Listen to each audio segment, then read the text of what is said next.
कहानी की शुरुआत आज से कई 100 साल बाद होती है, जब इंसानों ने धरती का इतना बुरा हाल कर दिया था कि अब वह रहने लायक नहीं बची थी और यह हिसाब लगाया गया था कि आने वाले 70 साल के अंदर धरती तबाह हो जाएगी।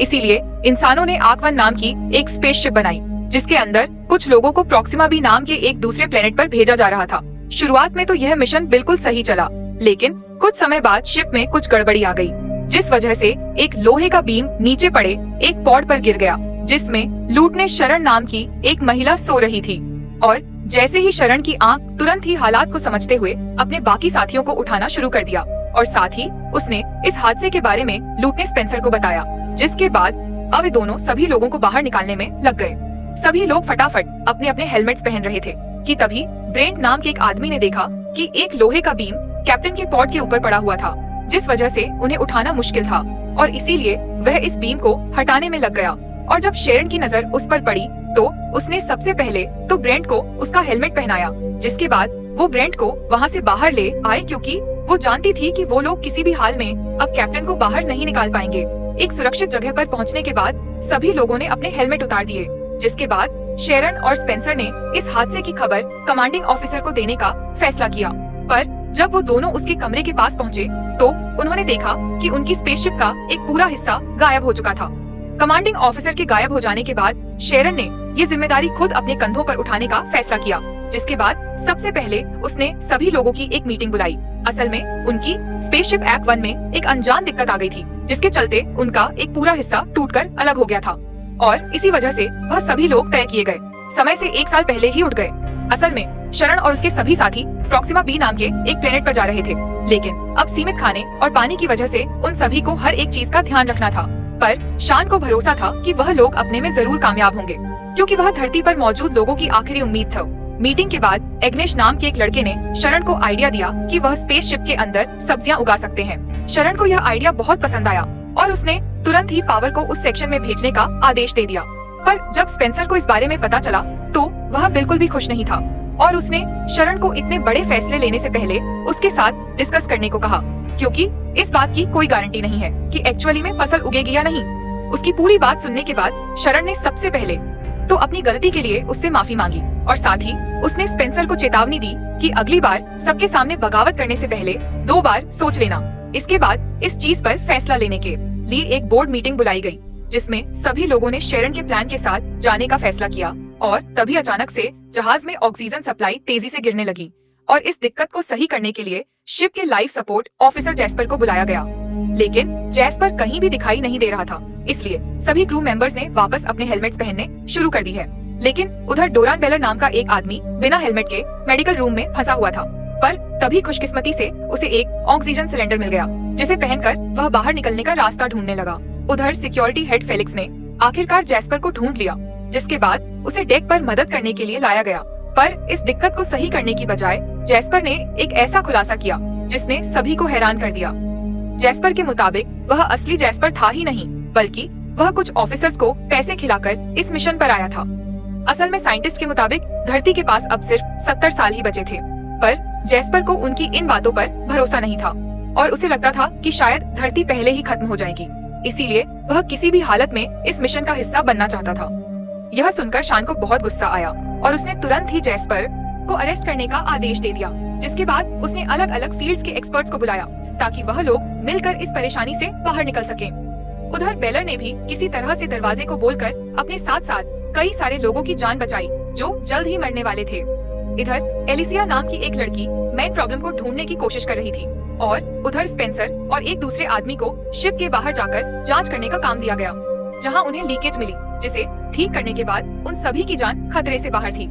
एलिसिया के शानदार काम की वजह से उसे लाइफ सपोर्ट के चीफ के तौर पर प्रमोट कर दिया गया, पर उसकी लाख कोशिशों के बावजूद भी 6 लोग मारे गए थे। थोड़ी देर बाद शरण जैस्पर से मिलने ले गई, जहां उसने जैस्पर को चेतावनी दी कि शायद उसे इस झूठ के बदले में मौत मिलनी चाहिए, जिस पर जैस्पर का कहना था कि वह अकेला झूठ बोलकर शिप पर नहीं आया और उस जैसे और कई सारे लोग मौजूद हैं। यहाँ पर यह सुनकर शरण बहुत हैरान थी और वह चुपचाप वहाँ से चली गई। थोड़ी देर बाद जैस्पर की सजा तय करने के लिए एक मीटिंग बुलाई गई, जिसमें एक बार उसकी बात भी सुनने का फैसला लिया गया। पर जब वो लोग उससे मिलने पहुँचे तो उन्होंने देखा कि किसी ने जैस्पर का गला काटकर उसे पहले ही मार दिया था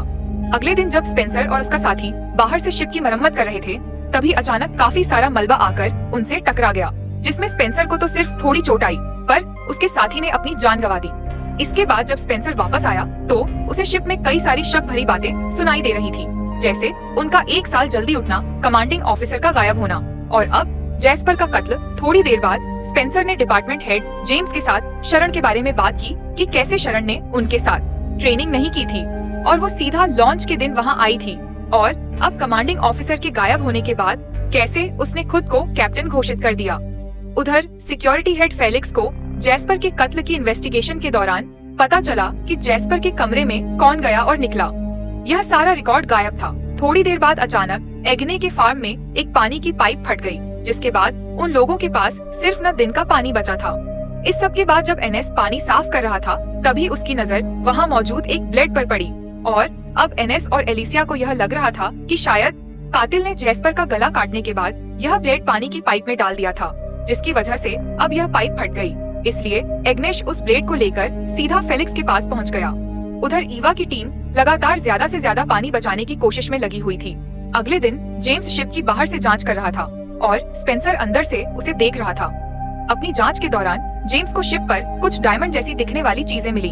और जैसे ही उसने उस चीज को हाथ में लिया तो अचानक उसके ग्लव्स पिघलने लग गए और वह तुरंत अंदर की तरफ भागा, जहाँ डॉक्टर संजीवनी ने उसकी मरहम पट्टी की। उधर ईवा इस बात से परेशान थी कि वाटर टैंक्स जरूरी प्रेशर तक नहीं पहुंच पा रहे। तभी ईवा ने एक अर्जेंट मीटिंग बुलाकर सभी को बताया कि अब उनके पास सिर्फ 4 ही दिन का पानी बचा है, और अगर सबने थोड़ा थोड़ा भी पिया तो भी 810 दिन से ज्यादा नहीं चलेगा। जिसके बाद सभी लोग काफी ज्यादा डर गए। अब उन्हें कुछ भी करके पानी का जुगाड़ करना होगा, और खुशकिस्मती से उन्हें जल्दी अंतरिक्ष में एक ऐसा कॉमेट मिल गया जिसके अंदर काफी सारा पानी मौजूद था, और अब उन्हें कुछ भी करके इस कॉमेट से सारा पानी निकालना होगा। इसके बाद जेम्स को उस कॉमेट पर सही तरीके से लैंड करके पानी निकालने का काम दिया गया, और इसमें ईवा इस पूरे मिशन को मॉनिटर करने वाली थी, और उन दोनों का ये मिशन कामयाब भी रहा, जिसके बाद जेम्स को शिप पर काफी शाबाशी मिली। पानी की प्रॉब्लम सॉल्व होने के बाद सभी लोग काफी रिलैक्स थे, पर उसी रात स्पेंसर को एक अनजान मैसेज आया जिसमें जैस्पर के साम सामान का पता लिखा हुआ था,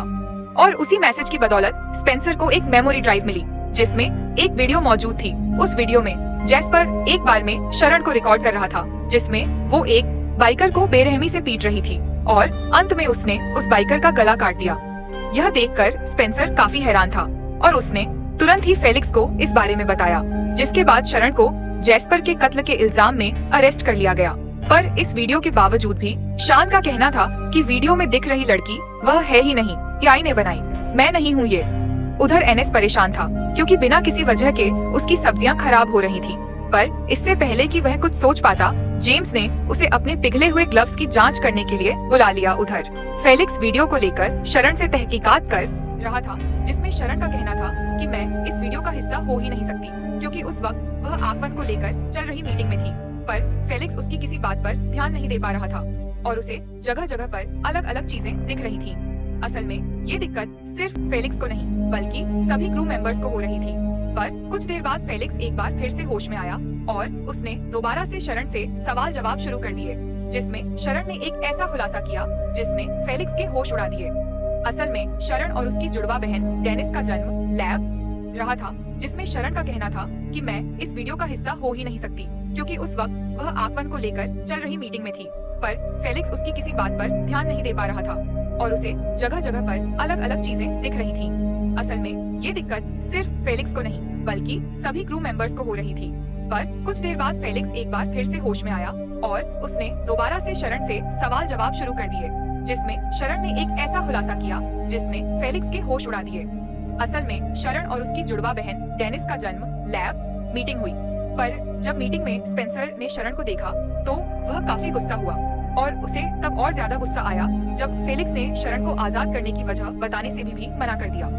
मीटिंग के दौरान इग्नेश ने डॉक्टर संजीवनी को बताया कि यह सब जो हो रहा है इसके पीछे उस पानी का हाथ हो सकता है जो हमने उस कॉमेट से निकाला था। पर यह बात बताते ही इग्नेश अचानक बेहोश हो गया। उसकी यह बात सुनते ही डॉक्टर संजीवनी ने तुरंत ब्लड सैंपल्स की जांच की, और उसे पता चला कि कॉमेट के पानी में एक ऐसी चीज मौजूद थी जिससे एलएसडी जैसा नशा होता था, और इसी के चलते सभी को भ्रम हो रहे थे। यह खबर मिलते ही शरण तुरंत संजीवनी के पास आई, और उसने बताया कि वो एक जेनेटिकली मॉडिफाइड क्लोन है। पर उसे यह बात जानकर हैरानी हुई कि संजीवनी को इस बारे में पहले से पता था। शरण का कहना था कि कॉमेट का पानी पीने के बावजूद भी उसे कोई दिक्कत नहीं हुई और इसीलिए उसे लगता है कि शायद उसके खून से वह एंटीडोट बना सकते हैं। इस चीज को टेस्ट करने के लिए संजीवनी ने तुरंत कुछ टेस्ट करने शुरू कर दिए और जल्द ही यह बात कंफर्म हो गई कि वह शरण के खून से एंटीडोट बना सकते हैं। पर इससे पहले कि वह अपना काम पूरा कर पाती, संजीवनी अचानक जमीन पर गिर गई और इसलिए इस काम को पूरा करने की जिम्मेदारी एलिसिया को दी गई, जिसने तुरंत ही अपना काम शुरू कर दिया और उसने बड़ी समझदारी से एंटीडोट को मल्टीप्लाई करके सीधा पानी की सप्लाई में डाल दिया ताकि वो लोग इस एंटीडोट को तेजी से सभी क्रू मेंबर्स तक पहुंचा सकें। जल्द ही सभी क्रू मेंबर्स वापस ठीक हो गए, पर एलिसिया ने पानी सबसे आखिर में पिया क्योंकि उसे भ्रम की वजह से अपनी माँ दिखाई दे रही थी, जिनसे वह मन बहलाने के लिए हर बात कर लेती थी। उधर एंगर जेम्स के जले हुए ग्लव्स की जांच कर रहा था, जिस दौरान उसे जेम्स की ग्लव्स पर एक ऐसा मटेरियल मिला जिसके बारे में इंसान जानते ही नहीं थे और इसीलिए अब एंगस को लग रहा था कि शायद किसी ने इस मटेरियल को एक हथियार की तरह इस्तेमाल किया है और उसके मुताबिक शायद इसी की वजह से वह सबसे पहली गड़बड़ी हुई, जिसके चलते सभी लोग समय से पहले ही उठ गए। कुछ देर बाद स्पेंसर ने संजीवनी को आराम करने भेज दिया और मौका मिलते ही वह खुद डेटाबेस की जांच करने में लग गया, जहां उसे शरण के क्लोन होने के बारे में पता चला और यह जानकारी मिलते ही उसने शरण पर अपनी असलियत छुपाने का आरोप लगाना शुरू कर दिया और उसका मानना था कि क्लोन होने की वजह से शरण स्पेसशिप की कैप्टन नहीं बन सकती क्योंकि इतनी सारी जिंदगियों की जिम्मेदारी एक क्लोन के हाथ में देना तो बेवकूफी थी। शरण ने उसे समझाने की काफी कोशिश की, पर स्पेंसर इस मुद्दे को काउंसिल के पास ले गया। हाँ, उसने अपनी बात को साबित करने के लिए शरण की बहन डेनिस की वीडियो का इस्तेमाल किया और इसके बावजूद भी उसके अलावा काउंसिल का हर एक मेंबर शरण के ही सब रिपोर्ट में था और उन सभी का मानना था कि शान ने कई बार अपनी काबिलियत को साबित किया है और इसके बाद तो शरण को स्पेसशिप का ऑफिशियल कैप्टन घोषित कर दिया गया और ये जिम्मेदारी मिलते ही शरण ने बिना समय बर्बाद किए सभी को उनका काम देना शुरू कर दिया। उधर इंजन रूम में ईवा और उसका असिस्टेंट ग्रेगर लगातार स्पेसशिप की स्पीड को बढ़ाने की कोशिश में लगे हुए थे। इसके लिए वह एक ओवर एक्टिव फ्यूल का इस्तेमाल कर रहे थे, जिस पर ग्रेगोर ने एवा को फ्यूल की ओवरहीटिंग के बारे में सावधान भी किया और इसके बावजूद भी एवा ने इसी रास्ते का इस्तेमाल करने का फैसला किया और ग्रेगर को इंजन का ध्यान रखते हुए किसी भी इमरजेंसी में पासी में मौजूद लीवर खींचने को कहा, जिसके बाद वह खुद किसी काम से बाहर चली गई। परवा के इंजन रूम से निकलने के कुछ ही देर बाद अचानक फ्यूल ओवरहीटिंग की वजह से चारों तरफ रेडियो एक्टिव रेडिएशन फैल गई और यह सब इतनी तेज हुआ कि ग्रेगर उस लीवर को खींचने से पहले ही रेडिएशंस की चपेट में आ गया। कुछ देर बाद जेम्स का ध्यान स्पेसशिप की गिरती हुई रफ्तार पर पड़ा और जब उसने शरण को यह बात बताई तो उन दोनों का ही शक फ्यूल टैंक ब्लास्ट की तरफ गया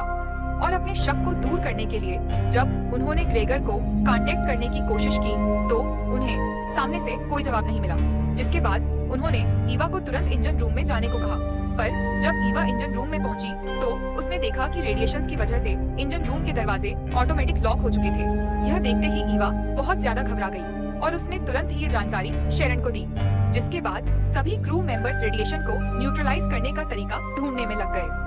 उधर जैस्पर के खून की इन्वेस्टिगेशन के दौरान फेलिक्स को पता चला कि एलिसिया के टैबलेट से स्पेंसर को एक खुफिया मैसेज भेजा गया था जिसमें जैस्पर के मेमोरी कार्ड की जानकारी थी और जब एलिसिया से इस बारे में पूछा गया तो उसने बताया कि उसका टैबलेट कुछ देर के लिए बेलर के पास था। यह जानकारी मिलते ही फेलिक्स बेलर से पूछताछ करने के लिए गया, पर जैसे ही बेलर को पकड़े जाने का एहसास हुआ तो उसने भागना शुरू कर दिया, पर आखिरकार फेलिक्स ने उसे दबोच ही लिया, जिसके बाद फेलिक्स, जेम्स और स्पेंसर उसे पूछताछ के लिए ले आए, जहां उसने कबूल कर लिया कि उसी ने जैस्पर का खून किया था और उसने जैस्पर को इसलिए मारा क्योंकि वह भी घूस देकर यहाँ आया था और वह नहीं चाहता था कि जैस्पर उसके बारे में सबको बता दे। उधर ईवा की टीम एक अलग ही मुसीबत में थी। असल में टीम के कुछ मेंबर्स ऑटो लॉक की वजह से रेडियो एक्टिव जोन में ही फंस गए थे और बढ़ती रेडिएशन की वजह से उन सबकी जान खतरे में थी और इससे बचने का सिर्फ एक ही रास्ता था कि कोई इंसान इंजन रूम में जाकर उस लीवर को नीचे करके इंजन को बंद कर दे, लेकिन जो अंदर जाएगा उसकी जान जाना तो तय था। और इसीलिए शरण ने सभी क्रू मेंबर्स से पूछा कि क्या कोई अपनी इच्छा से यह काम करना चाहेगा, पर कोई भी इसके लिए तैयार नहीं था और इसीलिए शरण ने यह काम खुद करने का फैसला किया। लेकिन लोग अपने कैप्टन को भी नहीं खोना चाहते थे। इस बात पर चर्चा चल ही रही थी कि तभी स्पेंसर बेलोर से मिलने के लिए गया। स्पेंसर ने बेलोर को पूरी बात बताई कि अगर इस प्रॉब्लम को जल्द से जल्द ठीक नहीं किया गया तो कोई नहीं बच पाएगा और अगर उनका मिशन पूरा नहीं हुआ तो इंसानियत का खात्मा तय है। यह सुनकर बेलर ने फैसला किया कि अब तक की जिंदगी उसने सिर्फ अपने लिए जी थी, लेकिन अब वह अपनी गलतियों को ठीक करने के लिए अंदर जाने को तैयार हो गया। जिसके बाद बेल और एक प्रोटेक्टिव सूट पहनकर रिएक्टिव रूम के अंदर घुस गया, जहां जमीन पर कई सारी लाशें पड़ी हुई थी। पर बेल और इन सभी चीजों को नजरअंदाज करते हुए आगे बढ़ता गया और जब वह मेन इंजन रूम के पास पहुंचा तो उसने देखा कि उस कमरे का दरवाजा ऑटो लॉक हो गया था, क्योंकि उसी कमरे से सारी रेडिएशन निकल रही थी। पर इसके बावजूद भी बेलर ने अपनी काबिलियत से उस दरवाजे को खोलकर लिवर को खींच दिया, जिसके बाद रेडिएशन निकलनी बंद हो गई और उसकी इस बहादुरी ने सबका दिल जीत लिया। और इतनी तेज रेडिएशन की वजह से बेलर की तुरंत ही मौत हो गई और उसने जहाज पर मौजूद सभी लोगों की जान बचाकर अपना प्रायश्चित पूरा किया और इंसानियत को खुद को बचाए रखने का एक सुनहरा मौका। वीडियो पसंद आई तो लाइक कर देना, चैनल को सब्सक्राइब कर लेना। मिलते हैं अगली वीडियो में।